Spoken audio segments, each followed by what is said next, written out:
is once again the object of mockery and ridicule on social media as her supposed handcuffing turns out to be fake. We're going to take a look at the latest AOC fail. We're going to see how the mainstream media actually tried to help her pass it off. And make sure to stick with me to the very end of this video when I'll reveal what really happened in yesterday's colossal woke fail. You are not going to want to miss this. Greetings, patriots all across the globe. Dr. Steve here with you, your patriot professor, helping you to think better so you can feel better in this crazy and turbulent world. So make sure to smack that bell and subscribe button if you have not already done so. And for all you gold and silver patriot fans out there, you know who you are. You love the timeless values, silver and gold, particularly in the midst of this insane economy. A huge shout out to every one of you from our friends over at Gold Co. Apparently, you've been ringing their phones off the hook, and they could not be more excited to serve their fellow patriots. If you don't know them, gang, make sure to click on that link below and give them a visit. Gold Co. is a patriot gold company that specializes in helping you find out how you can protect your retirement with the trustworthiness, the timeless trustworthiness of gold and silver. And they are so awesome. They want you to succeed so much that they're going to give you up to $10,000 in free silver when you open up an account with them. Gang, they're one of us. They're good friends of this channel, but this is a limited time offer, so don't wait. Click on that link below or go to turleytalkslikesgold.com and let's keep those phones ringing off the hook. All right, gang, let's dive right in here. We all know that politicians, particularly DC politicians, are not known for being, shall we say, the most authentic group of people. When it comes to the classical virtues such as honor and honesty and integrity, let's just say that those are generally the last words that come to mind when we imagine the constituents of our permanent political class. Instead, our coastal elites, nestled in the swamplands of Washington, D.C., are generally thought of in very different terms. What comes to mind? Put some thoughts in the comment section below, right? Deceitful, disgraceful, dishonorable. Basically, they're the polar opposite of anything and everything that we would want or hope for our children. But I gotta say that what happened yesterday cast a whole new light on these well-earned stereotypes. What happened yesterday took these stereotypes to a whole new level. Because not only did both politician and press come together to deceive and mislead, but they did so under the veneer of entitled and sanctimonious virtue. Now, if you don't know what I'm talking about, a number of woke Congress members demonstrated yesterday in our city's capital, sitting in the middle of the street and blocking traffic just outside the Supreme Court. They did this because they are defenders of a woman or whatever's right to choose when it comes to abortion. They obviously are not defenders of states getting that right. No, it's a very specific right. That it's the sole prerogative of something we have traditionally called a woman, though currently we do not know what that something is. Now, I want you to take a look at the lamestream media coverage that this event got. This is from ABC News. As you can clearly see, both AOC and Ilhan Omar are being arrested. They're clearly cuffed and being escorted by DC police in their valiant defense of abortion. Here's the image from NBC News coverage. Once again, we can see from another angle that AOC is being detained. That's the word NBC News actually used. She's being detained, and clearly that involves being handcuffed. We see a comparable image from the coverage from Fortune magazine. Again, the clear message: defending abortion rights will indeed get you arrested and cuffed. Just ask Andrew Salender of Axios. This is the exact video he posted on his Twitter feed. She's a House member, yeah. House leader? Yeah. No, she's a member of the House.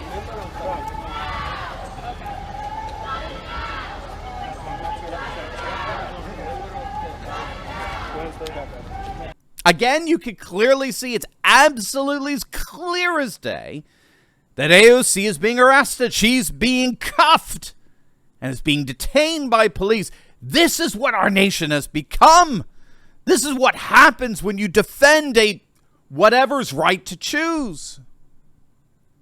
So what's the problem here? Well, the problem is that this is the video that these so-called news outlets refused to show.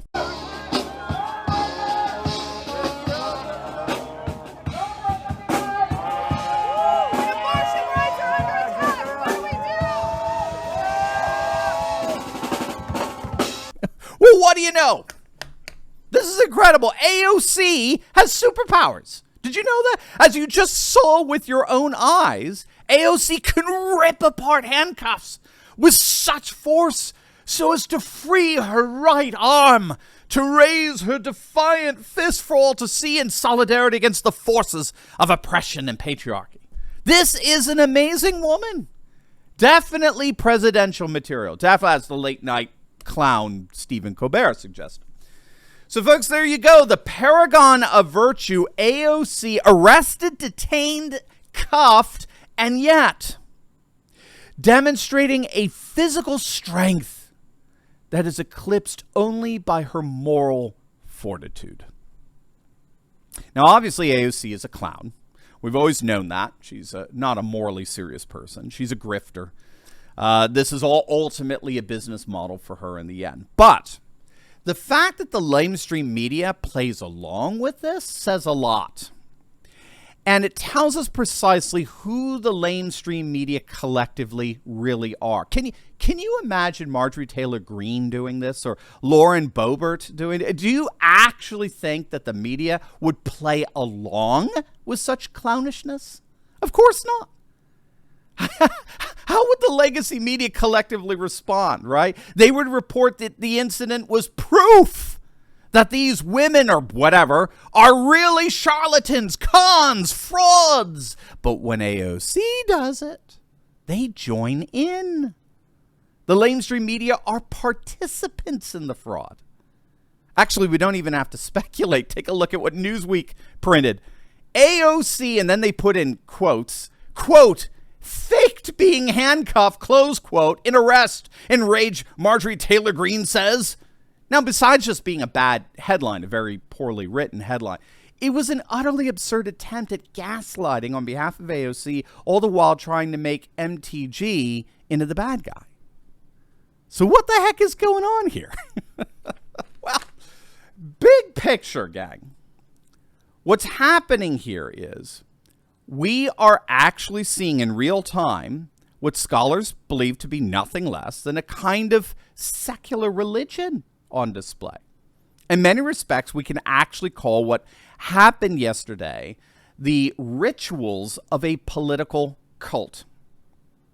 What we too often forget is that the civil rights activism of the 1950s and 60s was very much tied to the church, particularly the black church. And as such, activism acquired literally a kind of religious liturgical expression.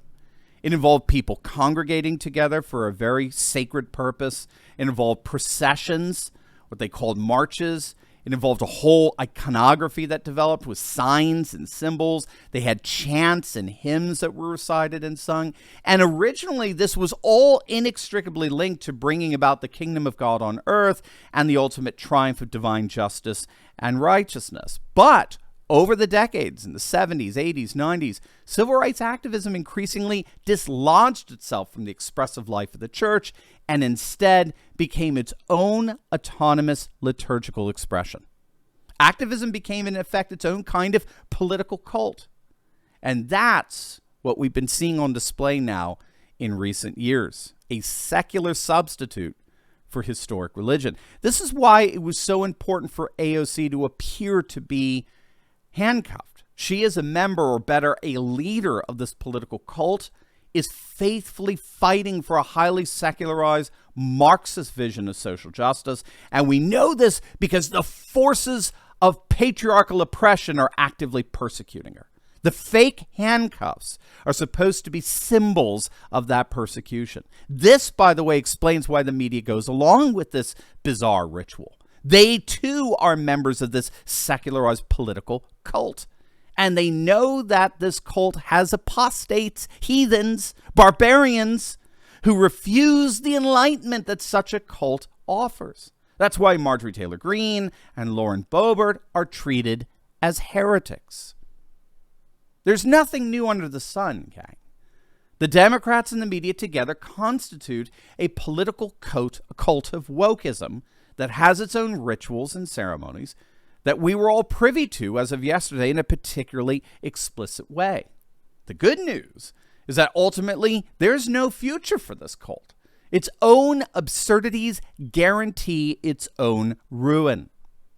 Until then, we'll remain strangely fascinated by its bizarre and yet ultimately futile ceremonial expressions. Now, before you go, you will definitely want to check out my latest video I just uploaded on Antifa getting crushed by a biker gang over the weekend in a humiliating defeat for the far left. You're not going to want to miss it, so make sure to click on that link, and I will see you over there. God bless.